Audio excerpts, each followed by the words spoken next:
Selamat malam, kami dari kelompok 3 akan mempresentasikan terkait dengan materi dari akuntansi forensik, yaitu lingkup akuntansi forensik. Tetapi sebelum itu, perkenalkan dulu anggota dari kelompok 3, yaitu yang pertama saya sendiri, Vinsky Sandiana Palungan, yang kedua ada Arnold Matasik, dan yang ketiga ada Meisa Rapang. Selanjutnya, yaitu materi pertama kita masuk di praktik di sektor swasta. Jadi praktik di sektor swasta ini maksudnya dari praktik dari akuntansi forensik. Nah, menurut Jack Bologna dan Robert J. Linsquith, itu dua penulis perintis mengenai akuntansi forensik mengemukakan beberapa istilah dalam perbendaharaan akuntansi, yakni yang pertama ada fraud auditing, forensic accounting, investigative accounting, litigation support, dan valuation analysis. Nah, teman-teman di sini bisa lihat ada tabel 3.1 yaitu Deloitte Forensic Service. Jadi ini salah satu perusahaan yang ada di salah satu negara namanya Deloitte Forensic Service. Nah, di sini dia menggunakan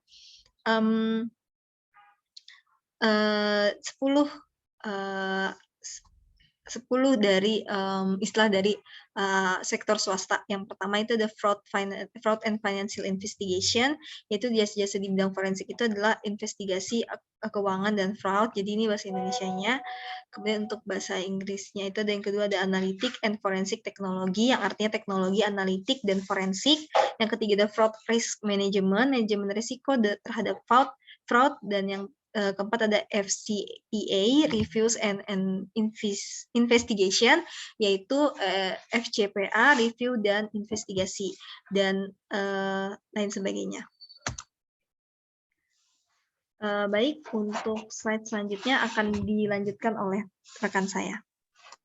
Ya, jadi di depan sudah terdapat dua jasa forensik yang ada relevansinya bagi kita, yaitu asset recovery dan expert witness. Yang pertama, asset recovery. Asset recovery adalah upaya pemulihan kerugian dengan cara menemukan dan menguasai kembali aset yang dijarah. Misalnya dalam kasus korupsi, penggelapan, dan pencucian uang atau money laundering. Aset recovery terbesar dalam sejarah akuntansi forensik yaitu likuidasi Bank of Credit and Commerce International atau BCCI. Selanjutnya itu yang kedua, expert witness. Pemberian jasa forensik berupa penampilan ahli atau expert witness di pengadilan negara-negara Anglo begitu lazim. Masalah yang timbul dalam penggunaan akuntan forensik sebagai ahli persidangan khususnya dalam tindak pidana korupsi adalah kompetensi di independensi. Masalah kompetensi dan independensi sering dipertanyakan tim pembela atau pengacara terhadap akuntan forensik yang membantu penuntut umum. Sebaiknya tidak ada pertanyaan mengenai kompetensi dan independensi akuntansi forensik yang membuat tim pembela atau pengacara. Selanjutnya yaitu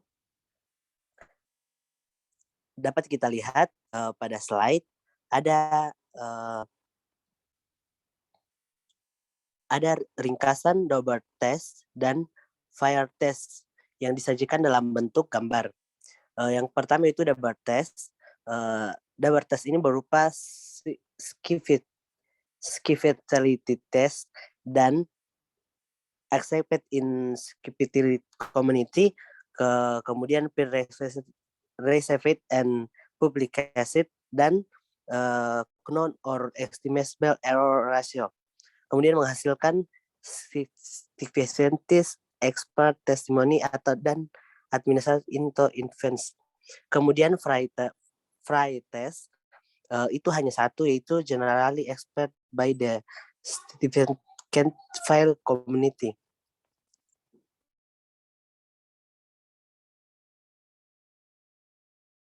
Selanjutnya akan dibawakan oleh teman saya. Baik, kita masuk pada fraud dan akuntansi forensik. Seperti yang dijelaskan di bab terdahulu, akuntansi forensik pada dasarnya menjadi fraud.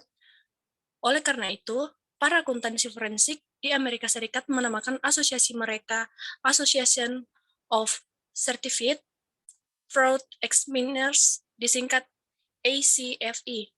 Nah, kemudian yang kedua itu ada praktik di sektor pemerintahan.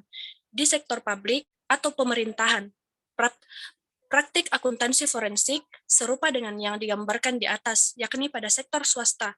perbedaan adalah bahwa tanpa tahap-tahap dalam seluruh rangkaian akuntansi forensik terbagi-bagi antara berbagai lembaga.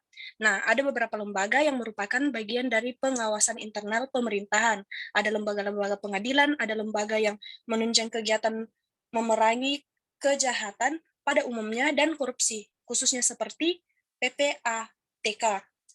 Dan lembaga-lembaga lainnya seperti KPK, juga ada lembaga swadaya masyarakat yang berfungsi sebagai pressure group. Berikutnya, nah, kita masuk pada yang ketiga, yaitu akuntansi forensik di sektor publik dan swasta. Nah, pada dimensi ada landasan penugasan, kemudian di sektor publik amanat undang-undang, kemudian di sektor swasta penugasan tertulis secara spesifik. Kemudian yang di dimensi itu ada juga imbalan. Sektor publik itu lazimnya tanpa imbalan. Kemudian sektor swasta, fee dan biaya atau contingency, fee and expense. Nah, di dimensi berikutnya itu ada hukum. Sektor publiknya itu pidana umum dan khusus hukum administrasi negara. Kemudian pada sektor swasta, pendata, saya ulangi, perdata, arbitrage, administrasi, aturan intern perusahaan. Kemudian yang berikutnya mungkin teman-teman bisa lihat di kolom. Terima kasih. Ya, baik. Jadi sekian presentasi dari kami. Kami ucapkan terima kasih dan mohon maaf jika ada salah kata.